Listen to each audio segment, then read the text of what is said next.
petit cheval dans le mauvais temps, qu'il avait donc du courage.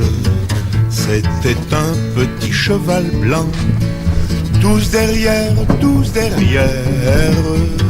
c'était un petit cheval blanc, tous derrière et lui tout devant.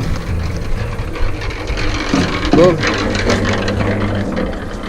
Alors là c'est comment préparer une bétonnière une chape de mortier à la bétonnière électrique. Donc ça va être assez simple.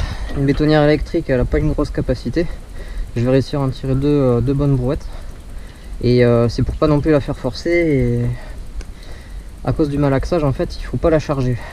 Voilà, étant donné qu'une chape c'est assez sec, il va falloir faire un mélange maigre pour éviter les boulettes.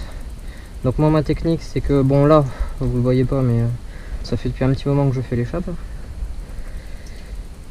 Le principe c'est tout simplement de mettre d'abord l'eau.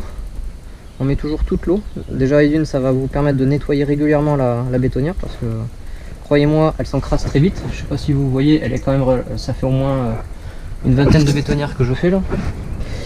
Et elle est en très bon état, c'est à dire que je l'ai pas encrassée, elle est pas bourrée au fond, c'est surtout au fond, c'est révélateur. Donc là ce qui va se passer c'est que je vais mettre d'abord 2 seaux d'eau. Là j'en ai déjà un, parce qu'entre deux gâchets je laisse tout le temps l'intégralité d'un seau, histoire de bien laver la bétonnière le temps que je revienne, le temps que je tire ma chape et tout, enfin voilà.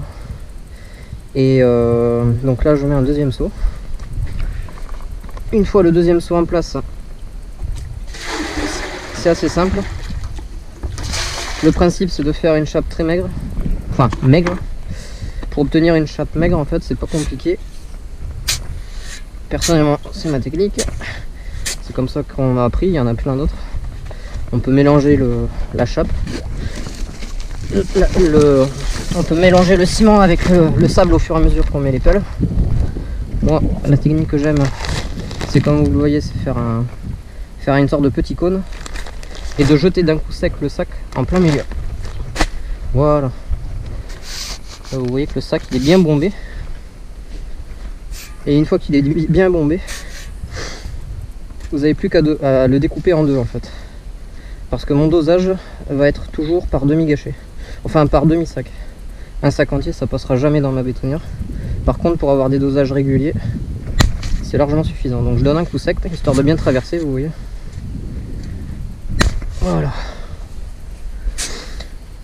Ensuite toujours pareil, essayez de pas trop en foutre partout, c'est beaucoup moins lourd, je me fais pas mal au dos. Une fois les deux seaux mis, je mets l'intégralité du sac, donc évidemment vous n'allez pas trop entendre la suite, mais ça va être assez simple. En fait pour résumer, il va y avoir de la fibre, j'y mettrai donc évidemment l'équivalent de ça, une bonne poignée là, comme ça, pour un demi-sac c'est très bien, histoire de renforcer un peu ma chape. C'est en anti-fissuration de toute façon. Ma chape est épaisse, donc en elle-même ça craint que dalle.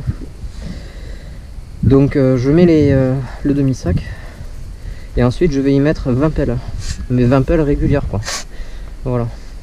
Vous constaterez régulièrement je tire le sable pour être sûr de ne pas en foutre partout, et que quand je quitte le chantier en fait ce soit dégueulasse, sans chercher à racler pour risquer de me choper les cailloux et la terre.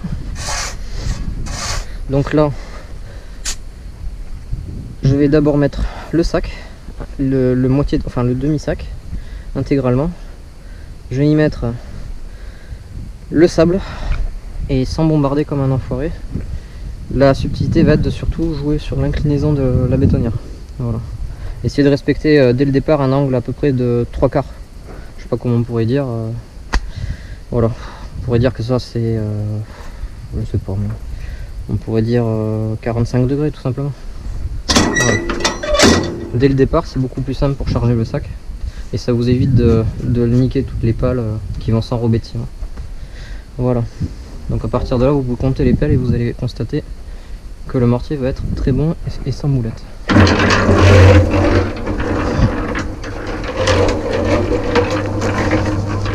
Donc on prend le sac.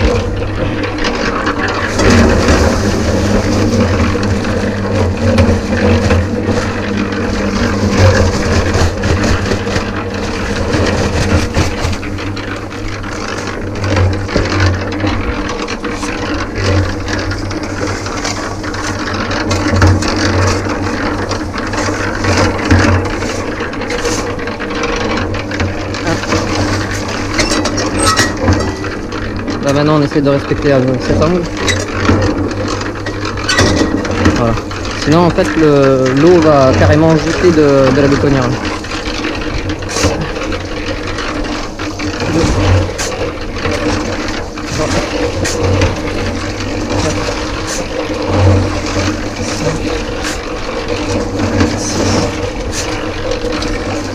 7, 8. Là on voit que ça commence un peu à gicler. Il faut surveiller quand même.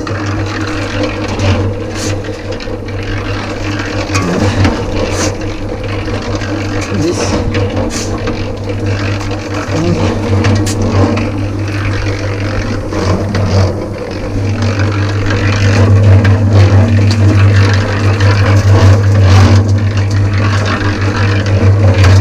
Voilà, faut le mettre régulièrement, pas d'un coup.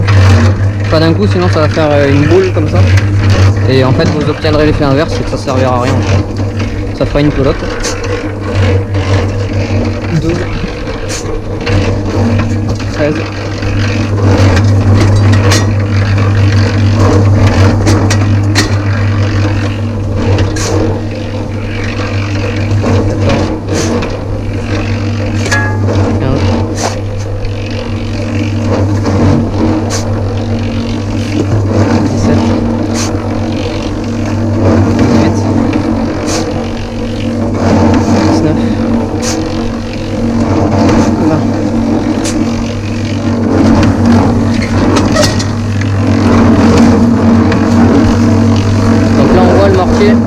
est déjà mou. Je vais rajouter quelques pelles pour l'avoir à consistance volue. Mais dans tous les cas, on peut voir que la bétonnière elle n'est pas bourrée, elle n'est pas sale. C'est beaucoup plus simple.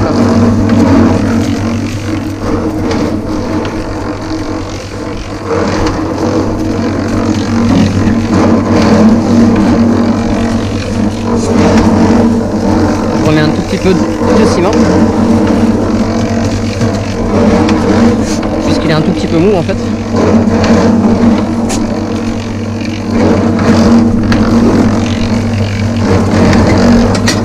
Là, je vais incliner de manière à ce que le mortier soit bien brassé. À la limite de... en fait, l'angle de la bétonnière est déterminé uniquement par le risque que ça dégueule en fait. Comme ça, on est sûr qu'il est bien brassé.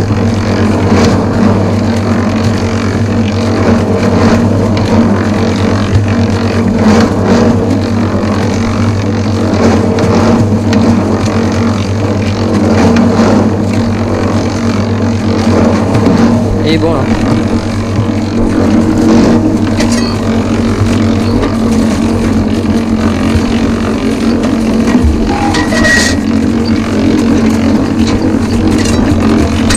Alors vous avez constaté, les fonds de bétonnière en fait ils sont plus humides que les premières bétonnières. Donc ce que je vais faire, je vais rajouter 2-3 pelles. Parce qu'en fait l'humidité elle a tendance à rester au fond. Voilà. C'est sans incidence, mon mortier est largement assez grand. Il est même, enfin il est pas gras, il est maigre, mais il est largement assez solide pour l'utilisation que je vais en faire. Donc là, le temps que je revienne.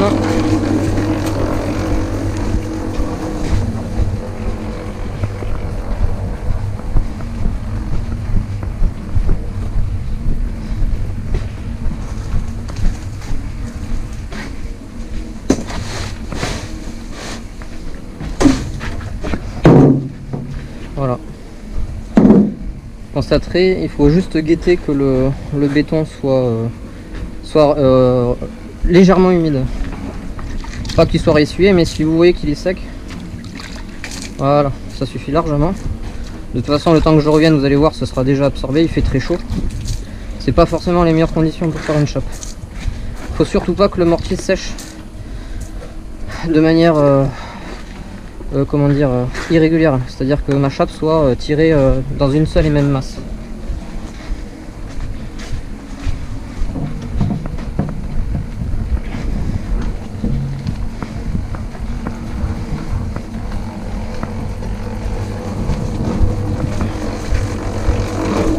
Voilà, le temps que je revienne, regardez. Là, il est très bien.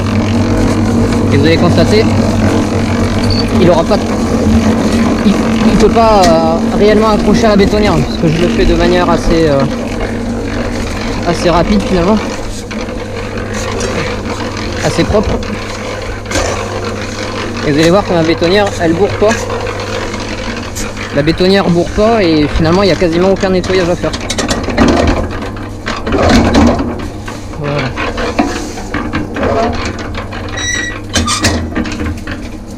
Donc là on peut voir, en fait elle est quasiment propre. Donc entre deux gâchets, enfin entre chaque gâchet, le temps que j'aille tirer la chape, tout simplement, on y met un petit coup d'eau. Ça fait un seau, c'est le seau que vous avez vu tout à l'heure. Je nettoie les bordures. Et il reste le fond. Donc le fond, pour utiliser, on va dire, une certaine pression. Voilà.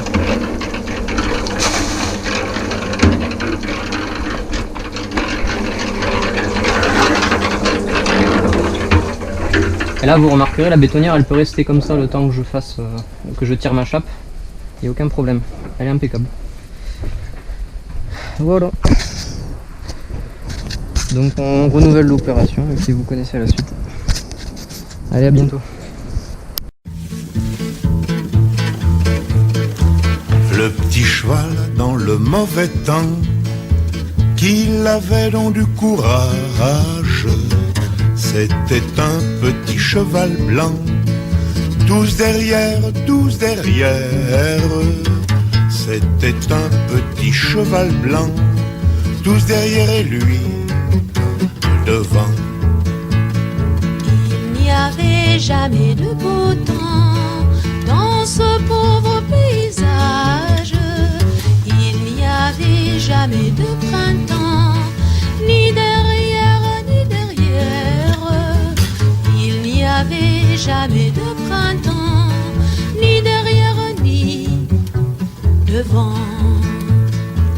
Mais toujours il était content, menant les gars du village à travers la pluie noire des champs.